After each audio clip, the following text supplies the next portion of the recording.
Comedian Dave Chappelle has been making us laugh for more than 30 years. He studied theater at a performing arts high school in Washington, D.C., and then he started sneaking into comedy clubs back when he was 14 years old.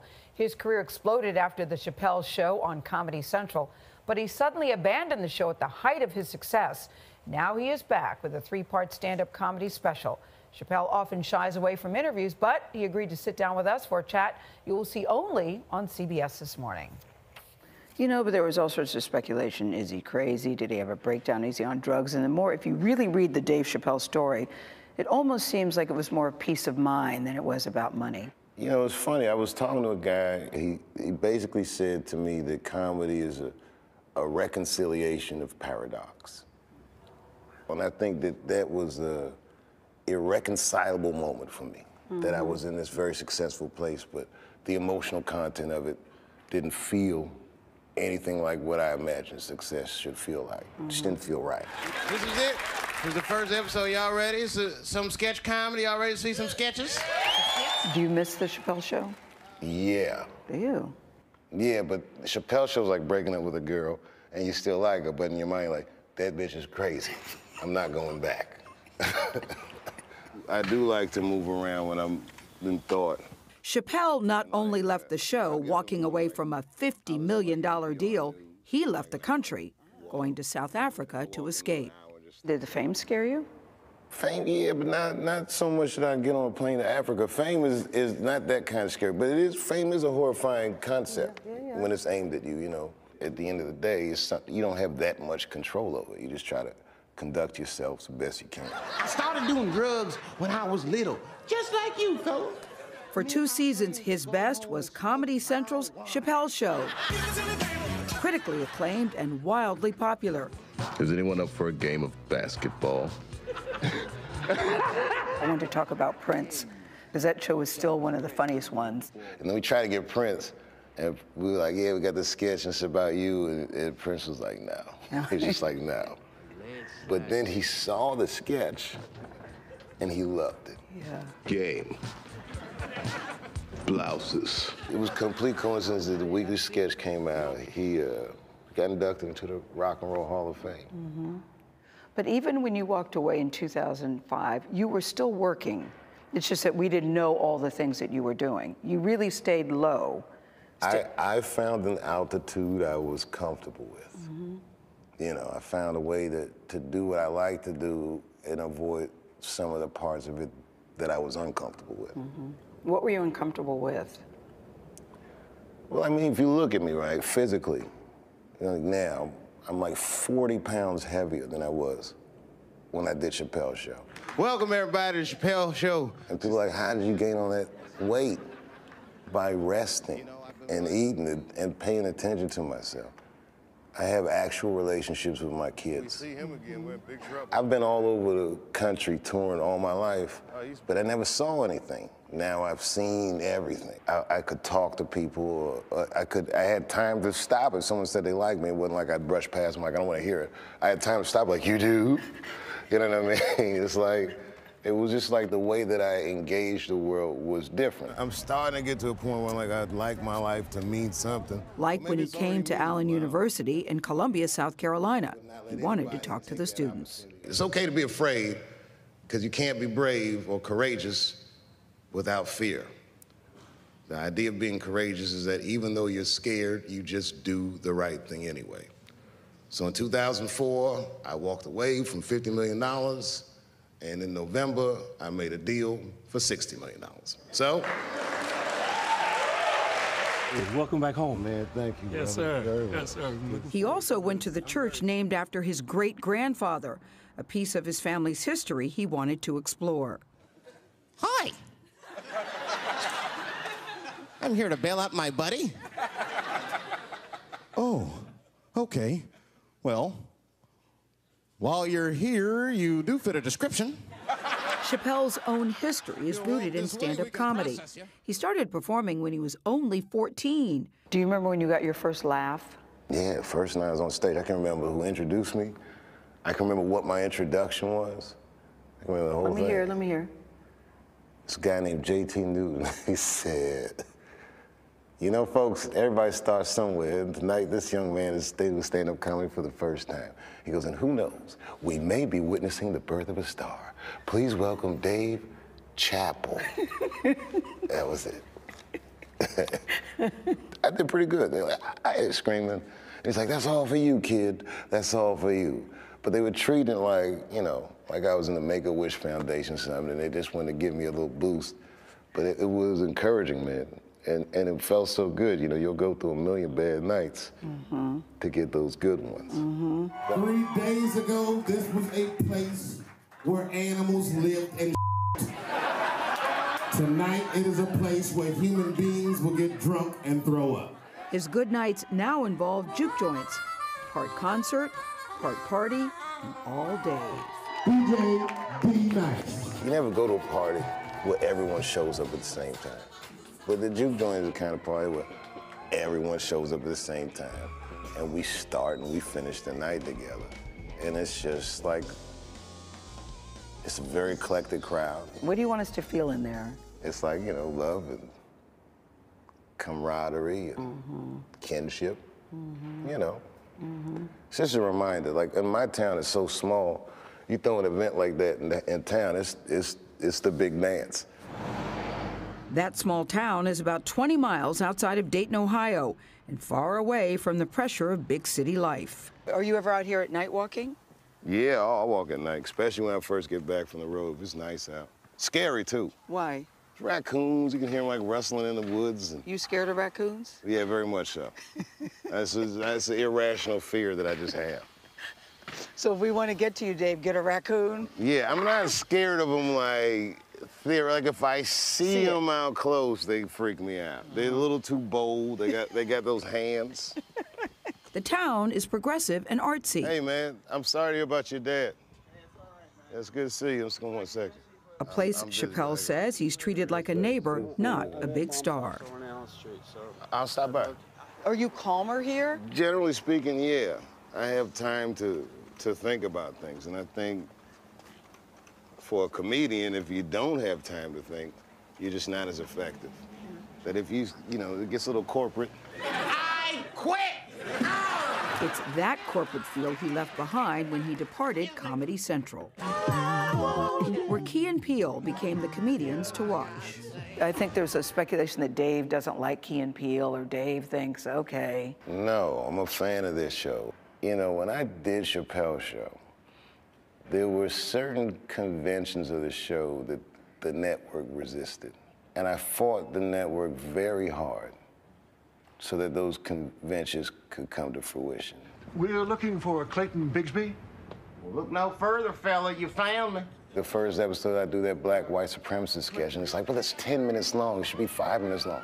Why should it be 5 minutes long? Like these types of conventions. I fought very hard.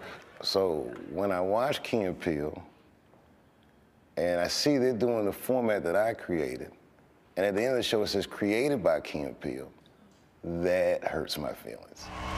I've been gone for a very long time.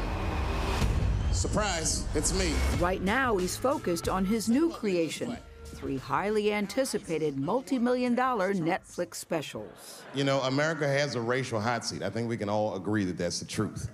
And we can also agree that that hot seat is traditionally occupied by African Americans in general, African American men in particular. Dave, you tell jokes from everything, from race to politics. Do you worry about crossing the line, or is there a line that you won't cross? Although I can see that in recent years, that seat has been occupied by Mexicans, and I dare say Arabs. And we, the Black Americans, would like to thank you both for your sacrifice and your struggle. Comedy is weird. The line moves, it changes. But I think a lot of, especially in comedy, a lot of it has to do with intent. And your intent is? To make people laugh, to reconcile paradox. I'm like just openly, sometimes I'm just openly vent. I think that when you get to a certain altitude, there's more scrutiny over the things you say, because the platform is so powerful. So you spent this time with him. What is the takeaway that you come away with most? Well, I mean, number one, that he's extremely smart, as most comedians are. But when you talk about how do you walk away from $50 million, he didn't like Charlie being controlled. Everybody came in with all sorts of ideas about how his show should be done, cut this out, put this in. He said people that didn't really understand him and understand his comedy, so it wasn't worth that. So to me, he was such a man of integrity. There were a lot of snickers and what's wrong with him. But when you talk to him, it's very clear. He's very committed to who he is. So I totally get that. And I didn't at first. I didn't. Does he seem whole at this point? Oh, he seems very whole. Listen, he's married. He's been married to the same woman for a very long time. Has 3 great kids, and he lives in this town in Ohio. He's very, very happy and can't wait to get on the road. He says he's very nervous what people say about the Netflix special, but it's very good. These will be 3 different specials. Yeah, 3 different specials. Talking to a guy, he basically said to me that comedy is a reconciliation of paradox. And I think that was a irreconcilable moment for me, that I was in this very successful place, but the emotional content of it didn't feel anything like what I imagined success should feel like. Just didn't feel right. This is it. This is the first episode. Y'all ready? It's some sketch comedy. Y'all ready to see some sketches? Do you miss the Chappelle show? Yeah. Do you? Yeah, but the Chappelle show's like breaking up with a girl, and you still like her, but in your mind, like, that bitch is crazy. I'm not going back. For a game of basketball. I want to talk about Prince, because that show is still one of the funniest ones. And then we tried to get Prince, and we were like, yeah, we got this sketch, and it's about you, and Prince was like, no.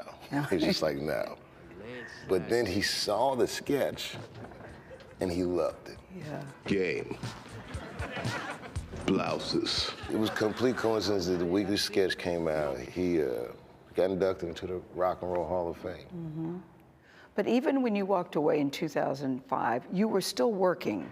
It's just that we didn't know all the things that you were doing. You really stayed low. I found an altitude. Comedian Dave Chappelle has been making us laugh for more than 30 years. He studied theater at a performing arts high school in Washington, D.C., and then he started sneaking into comedy clubs back when he was 14 years old. His career exploded after the Chappelle show on Comedy Central, but he suddenly abandoned the show at the height of his success. Now he is back with a 3-part stand-up comedy special. Chappelle often shies away from interviews, but he agreed to sit down with us for a chat you will see only on CBS this morning. You know, but there was all sorts of speculation. Is he crazy? Did he have a breakdown? Is he on drugs? And the more, if you really read the Dave Chappelle story, it almost seems like it was more peace of mind than it was about money. You know, it's funny. I do like to move around when I'm in thought. Chappelle not only left the show walking away from a $50 million deal, he left the country, going to South Africa to escape. Did the fame scare you? Fame, yeah, but not so much that I get on a plane to Africa. Fame is not that kind of scary, but fame is a horrifying concept when it's aimed at you, you know. At the end of the day, you don't have that much control over it. You just try to conduct yourself the best you can. I started doing drugs when I was little, just like you, fella. For 2 seasons, his best was Comedy Central's Chappelle Show. Critically acclaimed and wildly popular. Is anyone up? Food I was comfortable with. You know, I found a way to do what I like to do and avoid some of the parts of it that I was uncomfortable with. What were you uncomfortable with? Well, I mean, if you look at me, right, physically, you know, now, I'm like 40 pounds heavier than I was when I did Chappelle Show. Welcome, everybody, to the Chappelle Show. And people are like, how did you gain all that weight? By resting and eating and paying attention to myself. I have actual relationships with my kids. See him again, we're in big trouble. I've been all over the country touring all my life, but I never saw anything. Now, please welcome back to the program Dave Chappelle, everybody.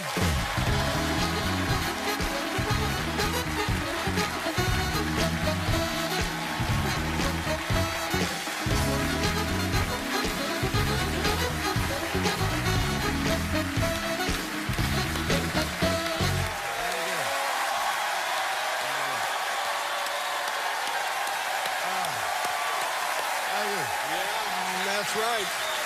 You got that right. Man. How are you, Dave? Wonderful. What's your middle name? My middle name? I have several. Kari Weber. Kari Weber. Yeah, that's my middle name. I have 2 middle names. That's nice. I was hoping my middle name is Michael, and I thought, wow, this would be great if your middle name was Michael, or if my name was Dave Kari Weber Letterman. This is the weirdest start to an interview ever, by the way. And I never knew that your middle name was Michael. Yeah, well, there you go. I don't know how I'm going to use this information. Yeah. I'll think of something. Now, wait a minute. You came here with the expectation of leaving with useful information? That's your first mistake, my friend. You never know. You never know when it comes. Now, let's talk about this Radio City Music Hall gig. You've been there once before, maybe other times, but at least once before, right? Yeah. Well, when was that? When I was maybe 19, I opened for Aretha Franklin at Radio City. Wow. 19. Yeah. Looking back on it, I'm sure she didn't choose me herself. But it was great. It was great. I always want to go back as a headliner. So. Oh, my God. But 19, and like when I was 19, I had a paper route. But looking back on it, were you prepared at 19 for that kind of a gig? Yeah, it was 15 minutes. I had about 30 minutes then. Mm-hmm. You know, I was prepared enough. Yeah. I mean, was I as good as Aretha Franklin? No. Well, no. But my job is just to get people used to looking at the stage. I'm the opening act. Yeah. It mattered to me if I did good, but nobody really cared. Is this... Now, at a big gig like this, they have a rehearsal? Do they have a walkthrough? Do they have like a sound checks and that kind of thing? I don't know. I imagine there'll be a sound check. You know, you can either go or send a guy. Right. But when you were 19, did you go for a sound check? Well, I skipped it, which was a terrible mistake. That was a mistake. It was a terrible mistake. I skipped the sound check, and nobody could hear me for the first 3 minutes. Mm-hmm. But you know what it is, Dave? You've been a stand-up for many years. And you know, you probably get that question when people say, oh, my God, you're a comedian. Well, what happens if you go out there and you tell your jokes and no one laughs? Mm-hmm. Nothing happens. You get paid the same. You're not going to die. Nothing bad happens. So I keep it all in perspective. It's not the... Well, good for you to keep it in perspective, because it's something that I was never able to keep in perspective. And believe me, I have been on more bombing runs than the Enola Gay.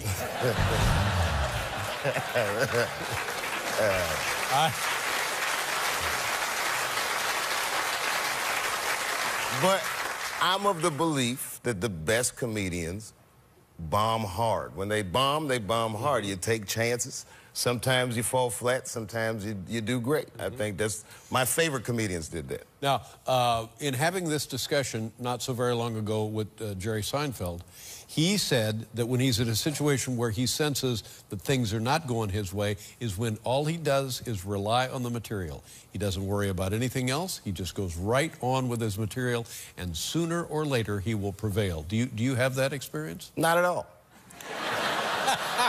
No. No. We'll be right back with Dave Chappelle, ladies and gentlemen.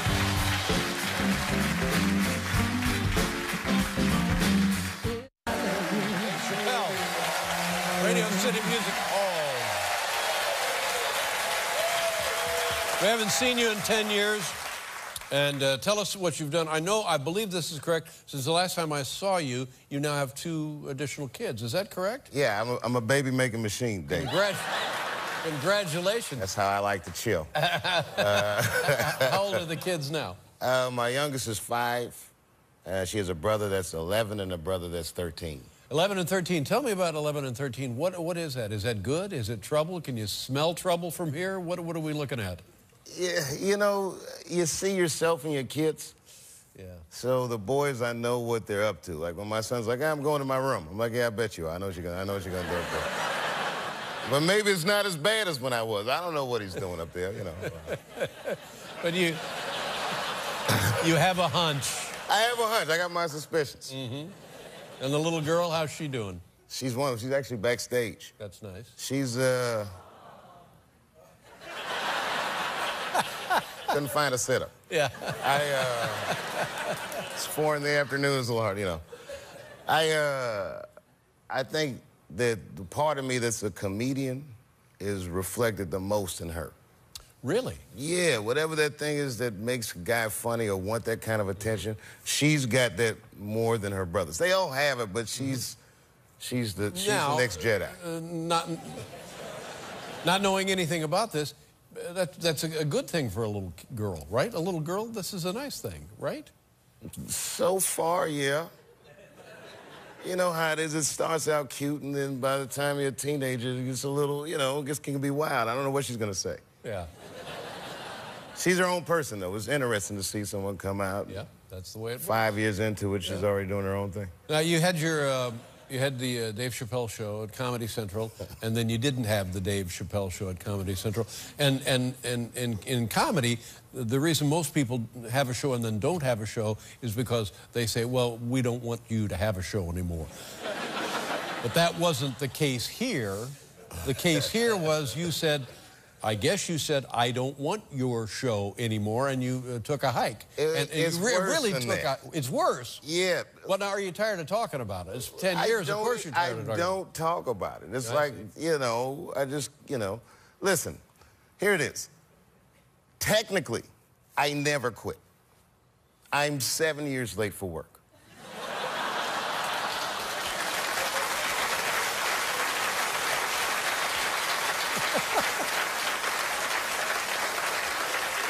Boy, are you going to be in trouble when you go back. Well, you know, no, it's like getting divorced in the 50s. People didn't go to divorce court. They just look at their wife like, baby, I'm going to go get a pack of cigarettes. I'll be right back. And then they just leave with the clothes on their back and make a go of it. Yeah.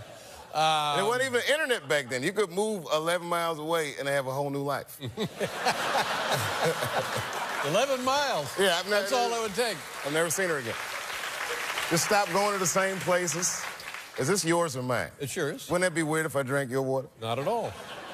But so there was a wild speculation. And is there anything that we don't know that we should know, or something we do know that we shouldn't know? Huh?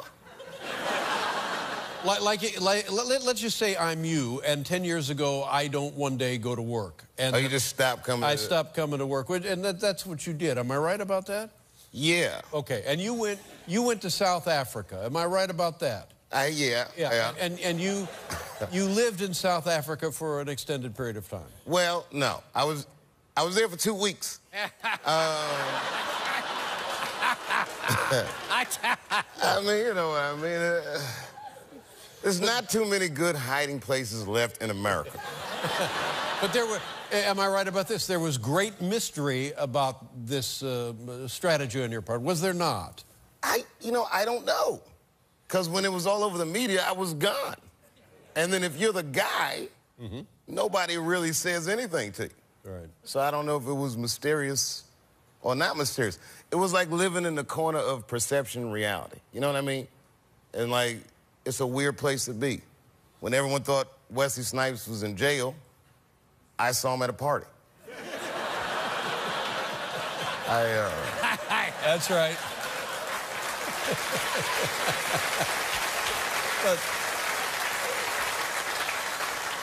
But here's what I remember about it. Comedy Central, your former, that's where the show was. The show had been on the air 2 years, maybe 3 years? 2 years. We were shooting our third season. And you were, and there's a negotiation, a renegotiation, and they said, here, we're going to guarantee you an enormous sum of money to continue doing the show because it's so successful.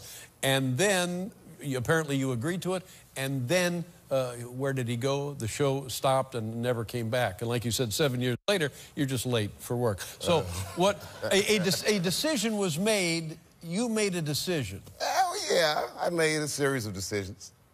Do you regret saying, I don't want this enormous sum of money? Well, okay, look, Dave. It's very hard to go through something like this because no one's really done it before. So there's not too many people that don't think I'm crazy, right? So I look at it like this. I'm at a restaurant with my wife. It's a nice restaurant. We're eating dinner. I look across the room. I say, you see this guy over here across the room? He has $100 million. and we're eating the same entree. So, okay, fine. I don't have $50 million or whatever it was. But say I have $10 million in the bank. The difference in lifestyle is minuscule. The only difference between having $10 million and $50 million is an astounding $40 million.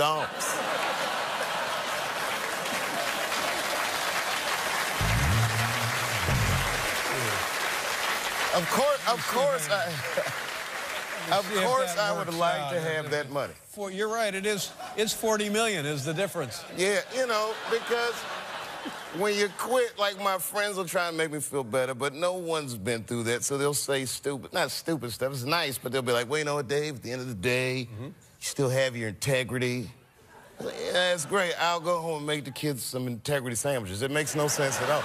It's like there's nothing anyone can say. It's just you do what you feel like you need to do. Right. At Well, any given okay. time. Well, there you go. That's the answer. And how do you feel with doing what you felt you needed to do?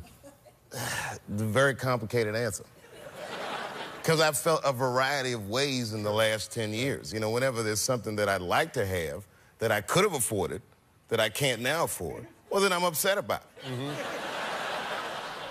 But then when I see a guy going to a job that's time-consuming and he doesn't have the free time to do the things that I get to do, then I'd feel good about it. But overall, in your heart, in everyone's heart, we know money is not the answer or the solution. Money is the fuel for choices. Money gives me choices. So that's not nothing. It's something. I can choose when I want my kids to go to school. I can choose what I want to eat in a given day. It's not the end, but it's not the end-all, be-all. There are other things in my life that I did not purchase with money that are very valuable to me. That's right. And let's just say you had the $40 million. Who's to say you would be a happier or better person? I think I might be a happier person.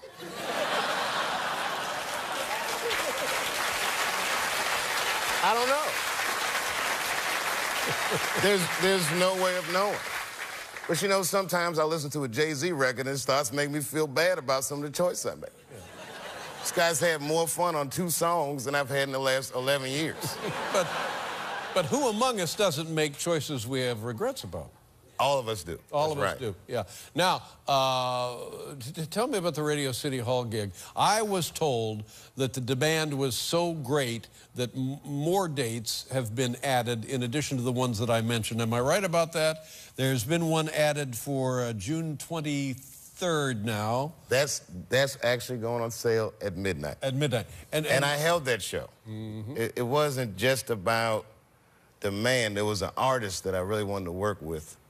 You know, I'm a big fan of the hip-hop music. It is the 20th anniversary of arguably one of the best hip-hop albums ever made. That album's Illmatic. That artist is Nas. So I am very lucky to be able to say that I'll be playing Monday the 23rd at Radio City Music Hall with Nas, 45-piece orchestra. Wow. It's going to be... 45-piece orchestra in Radio City Music Hall. It's going to be good. Okay, so we got June 18th through the 22nd. And now the other show goes on sale tonight. Well, that would be June 23rd. Then we have shows June 24th through the 26th. You're going to be a very busy man. I'm going to love every minute of it, man. And I really appreciate doing this show. Well, it's great to see you again. I'm happy to see you on television and off television. I feel the same about you. Much respect to you, David. Very kind of you. Thank you very much. Dave Chappelle, ladies and gentlemen. We'll be back with Laura Prepon, everybody.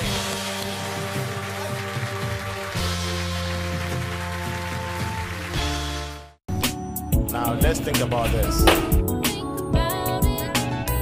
You've heard them on their radios, on television, you've read their newspapers, you've even talked to them in your beer houses. What do they call us? They call us Anglo fools. They call you Anglo fool. And they've called all of us BR friends. Are we BR friends? They call us enemies in their house. That's not the truth. The truth is, they stole our rights. You know that. They destroyed our wealth. Call us Cameroonians. We are Ambazonians.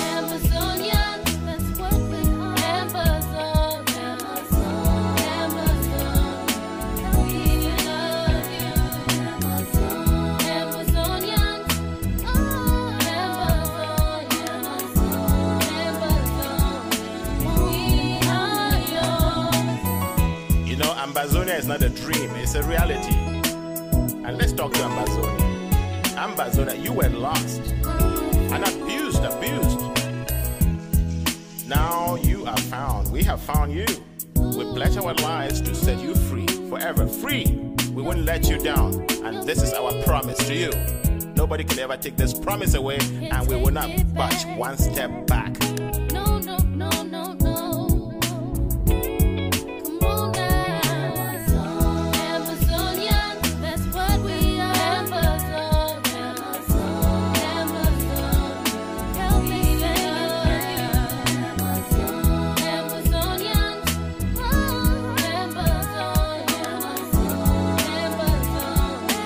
We are yours. Nothing can compare to the loving that we share.